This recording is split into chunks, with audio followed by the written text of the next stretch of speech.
Bienvenue sur Africa 24 dans cette nouvelle édition du Morning News. Voici les titres. La vanille malgache avec ses 150 molécules aromatiques, elle est devenue l'épice la plus chère du monde après le safran, véritable engouement. Mais sur place, les producteurs vivent dans la crainte des vols sur les plantations. Au Sénégal, pour lutter contre le chômage des jeunes, le gouvernement souhaite mettre l'accent sur les filières professionnelles. L'Algérie en liesse après la victoire des Fennecs à la Coupe d'Afrique des Nations. Sacrée championne d'Afrique pour la deuxième fois de son histoire, l'équipe nationale est de retour à Alger.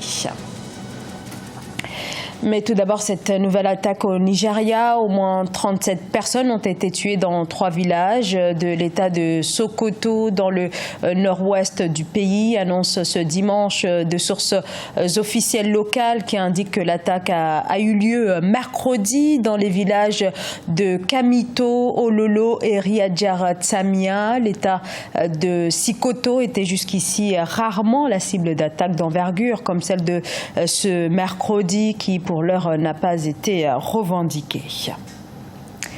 La vanille de Madagascar et l'explosion des cours pour la Grande Île qui assure près de 80% de la production mondiale. Seulement voilà, on assiste à une dégradation de la qualité de la précieuse épice en raison notamment des trafics et des vols sur les plantations. Aïssatou Bari, Ibayako.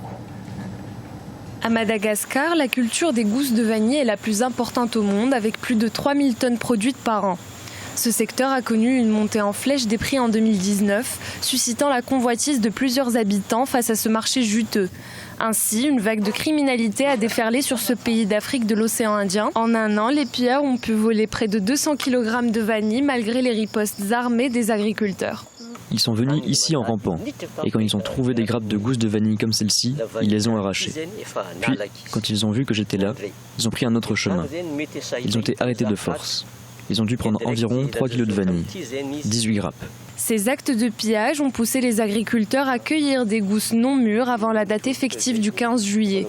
Seulement à ce stade de production, le taux de vanilline, un conservateur naturel que l'on retrouve dans ces fleurs, est très bas.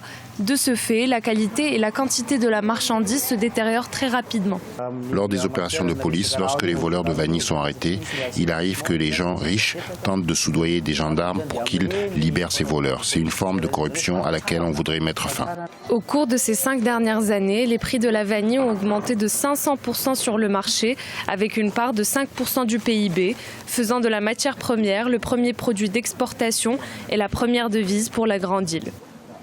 Au Nigeria, depuis le boom pétrolier dans les années 70, la population de la région du delta du Niger a dû faire face à ces conséquences, des conséquences dévastatrices avec plus de 12 000 marées noires ces 50 dernières années. Eh bien, la région anciennement immaculée est devenue la capitale mondiale de la pollution pétrolière. Aïssatou Bari. Au Nigeria, les activités pétrolières dans le plus grand bassin d'extraction du pays menacent la survie d'une population de 6,5 millions de personnes vivant de la pêche. Les 2 compagnies pétrolières, Shell et Eni, sont selon Amnesty International responsables de cette pollution. Le président Muhammadu Buhari a mis en place un comité spécial chargé de se rendre dans la région pour se rendre compte du degré de négligence, de retard et de souffrance d'un peuple qui héberge ces compagnies pétrolières depuis plus de 40 ans. Nous avons soif de liberté.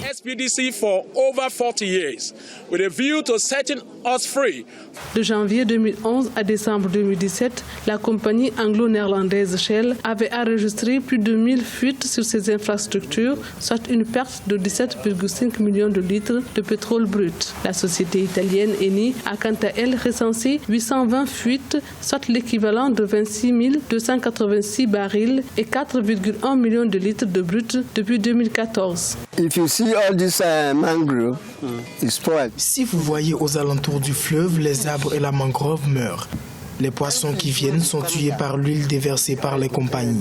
Même les écrevisses et les crabes, tous meurent. Les retombées de la manne pétrolière devraient mettre les habitants de la région à l'abri du besoin. Sauf que la réalité est tout autre. Privés de moyens de subsistance, les habitants multiplient les actions de protestation dans le but de se faire entendre. Les défis de la formation au Sénégal dans un contexte marqué par un chômage estimé officiellement à près de 16% et avec des formations qui peinent à répondre aux réalités du marché du travail. L'État se dit engagé à mettre en place des formations en adéquation avec le marché de l'emploi à travers des filières plus professionnalisantes. Reportage de notre correspondant El Hadjon Ndiaye. Une nouvelle plateforme d'inscription dénommée www.samobon3ftp.com a été lancée à l'intention des jeunes demandeurs de formation professionnelle au Sénégal. Cette plateforme est mise en place par le Fonds de financement de la formation professionnelle et technique 3FTP le 15 juillet 2019. La formation des jeunes Sénégalais est financée à 90%. Parce qu'on est dans l'ère du numérique, on est dans l'ère du digital, donc ils ont l'habitude d'aller cliquer sur des onglets et autres, donc c'est très simple.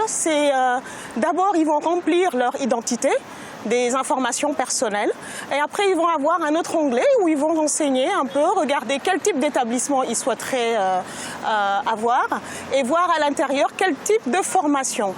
D'une durée de 6 à 9 mois ou même plus selon le type de formation. Ces jeunes sont formés dans des secteurs porteurs de l'économie. Baïfaï est porteur de projets et souhaite être formé dans le domaine multimédia. Pour lui, cette plateforme peut lutter contre le chômage des jeunes au Sénégal qui est estimé à 15,7% selon l'Agence nationale de statistique et de la démographie. Bon, ça m'intéresse parce qu'il y a beaucoup de jeunes qui sont là, qui n'ont pas les moyens pour s'inscrire à une formation complète. Entre 2016 et 2018, le 3FTP a financé 19 322 jeunes Sénégalais pour un montant global d'environ 7 milliards de francs CFA. Après sa récente réformation, l'orchestre de l'Université d'Abidjan est de retour sur scène. Les anciens de l'OUA ont décidé de reprendre leurs instruments, avis donc aux nostalgiques de la vie étudiante des années 80 et 90. Reportage, notre correspondant en Côte d'Ivoire, Olivier Conan. Se rappeler au bon souvenir des mélomanes, c'est l'ambition de l'OUA, orchestre de l'Université d'Abidjan, qui revient sur la scène musicale avec un album intitulé Reminder. Les membres de ce groupe mythique d'étudiants y revisitent les succès du temps passé comme Uprising de Ramses Kimon et Zéa Zéa de Feu Paul Dodo. Ce que nous comptons faire en tant qu'anciens, c'est justement d'apporter notre petite expérience en matière de création musicale.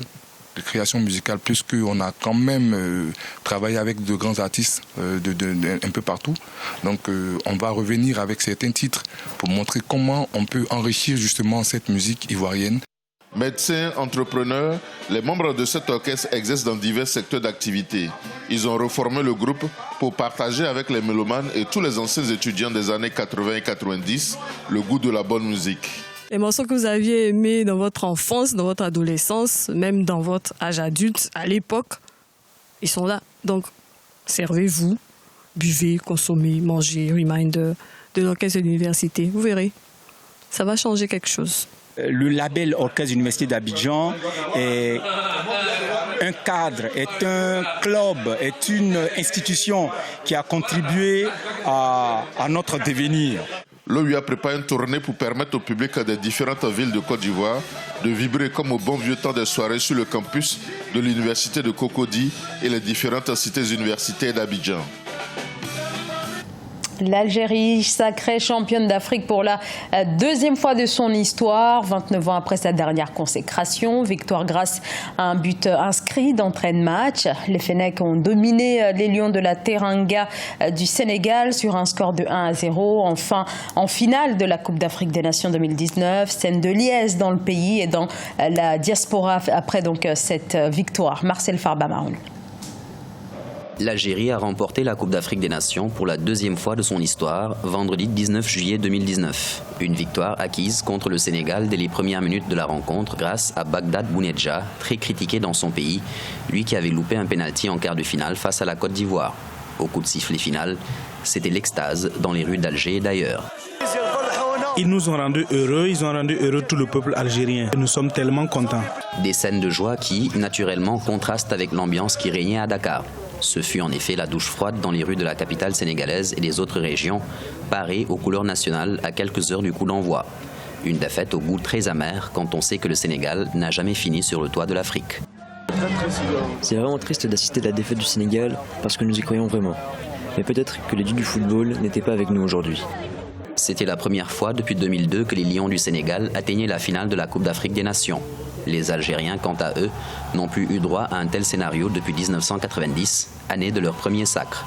La 33e édition de la Coupe d'Afrique des Nations est prévue en 2021 au Cameroun. Et Hervé Renard quitte officiellement son poste de sélectionneur du Maroc. Une démission qui intervient quelques jours après l'élimination des Lions de l'Atlas en 8e de finale de la Coupe d'Afrique des Nations. C'est en 2016 que le sélectionneur français a pris les rênes de l'équipe nationale marocaine. Hervé Renard, qui aura réussi à mener la formation en quart de finale de la CAN 2017. Il avait également qualifié la sélection à la Coupe du Monde en 2018. Le contrat du coach devait s'arrêter en 2022. Ce journal a été réalisé par l'ensemble de la rédaction. Merci de votre fidélité. Dans un instant, une nouvelle édition de l'actualité.